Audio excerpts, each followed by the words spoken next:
Hello, everyone. Today, I'm bringing you a story that has not only shocked Switzerland, but has captured the attention of people all over the world. A story that's as tragic as it is horrifying. This is the brutal murder of Christina Jaccard, a former Miss Switzerland finalist, successful model, and beloved mother. A woman who appeared to have it all, but whose life came to a gruesome end at the hands of someone she trusted the most, her husband, Thomas. What we're about to delve into is not just a story about murder, but one of unimaginable cruelty. It's about what happens behind closed doors, the shocking reality of domestic violence, and how someone's outwardly perfect life can be hiding dark, terrifying secrets.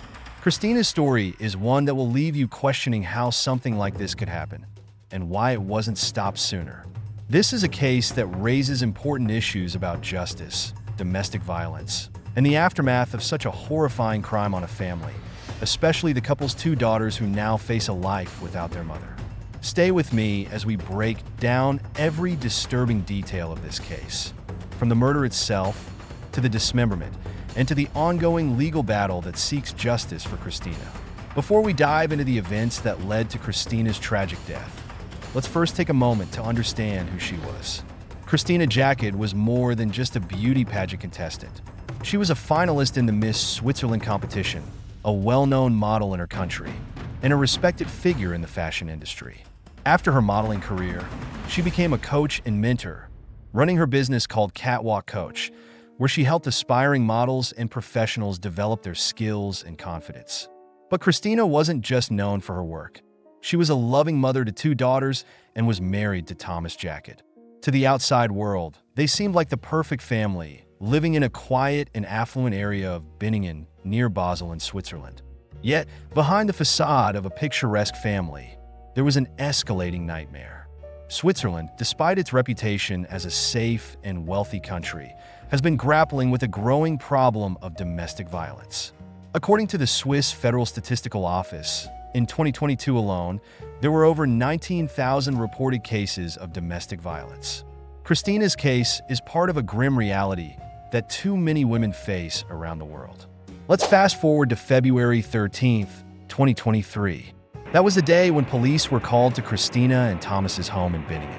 What they found inside shocked even the most seasoned investigators. Christina's body was discovered, and it was immediately clear that this was no ordinary murder. Initial reports from authorities confirmed that Christina had been strangled to death. But what followed was even more horrific.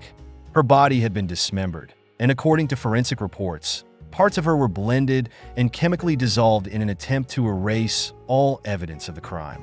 Tools, including a jigsaw, were used in this gruesome act. Christina's husband, Thomas, was immediately taken into custody. His initial explanation to the police? He claimed that he found Christina dead and, in a state of panic, decided to dismember her body to hide the evidence. But as investigators dug deeper, Thomas's story began to unravel. It soon became clear that this was not a case of panic, but something much darker. Thomas later confessed that he had killed Christina, but insisted it was an act of self-defense, claiming that she had attacked him with a knife. However, the evidence didn't support his version of events. A forensic examination revealed that Christina had been strangled, a form of killing that takes time and physical effort. Strangulation is rarely an act of immediate self-defense. Legal experts have noted that strangulation often indicates a premeditated crime, particularly in cases of domestic violence. According to a study by the National Coalition Against Domestic Violence, CAD, victims who have been strangled by their partners are 7 times more likely to be murdered by them later on. And then there's the dismemberment. Dismembering a body requires time, tools, and a certain level of detachment. It's an act that goes beyond panic. It indicates planning, and in this case, the use of a jigsaw and chemicals to dissolve parts of Christina's body points to an attempt to cover up the crime entirely. As the investigation progressed, more details about Thomas and Christina's relationship began to emerge, details that painted a much more disturbing picture. Witnesses came forward to reveal that Christina had suffered years of physical abuse at the hands of Thomas. Neighbors reported hearing violent arguments and screams from the house on multiple occasions. Christina had even confided in friends about the abuse. But tragically, like so many victims of domestic violence, she had stayed silent in public, perhaps hoping the situation would improve or fearing for her and her daughter's safety. According to Swiss law enforcement, domestic violence cases are often underreported. In Christina's case, while there were signs of abuse, no formal reports or charges had been filed against Thomas prior to her death. Domestic violence is often a precursor to murder. According to statistics from the United Nations Office on Drugs and Crime, UNOC, 58% of women killed worldwide in 2022 were killed by intimate partners or family members. This is a chilling reminder that what starts as physical abuse can escalate into something far more deadly. In Christina's case, witnesses have confirmed that Thomas had strangled her before. The prosecution will likely argue that this pattern of behavior points to premeditation rather than a sudden act of self-defense. Strangulation is not a quick, impulsive action. It takes time, and it suggests intent. With Thomas's confession in hand, investigators began piecing together what really happened on that fateful night. According to forensic evidence, Christina had been killed several hours before Thomas's call to the police. This suggests that Thomas had time to reflect on his actions, dismember her body, and attempt to dispose of it before authorities were involved. Investigators believe that his actions were methodical, calculated, and intended to conceal the crime.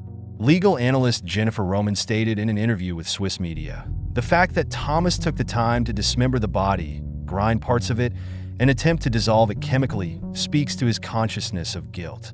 These are not the actions of someone acting out of panic. They are the actions of someone trying to erase evidence." Roman also pointed out that strangulation, by its very nature, is a deliberate form of killing. It takes minutes, during which the attacker has the opportunity to stop. Thomas didn't. This, combined with the subsequent mutilation, indicates that this was not a sudden, impulsive act. As the case heads to trial, there are many questions yet to be answered. Thomas's defense team is expected to argue that he acted out of fear, claiming diminished responsibility due to mental illness. But legal experts are skeptical that this defense will hold up in court, given the calculated nature of his actions after the murder. The prosecution, on the other hand, will focus on the pattern of abuse, the premeditated nature of the crime, and the overwhelming forensic evidence. Christina's death was not just a tragedy. It was the end result of years of violence, and the court will need to decide whether Thomas's actions were driven by fear or something far more sinister.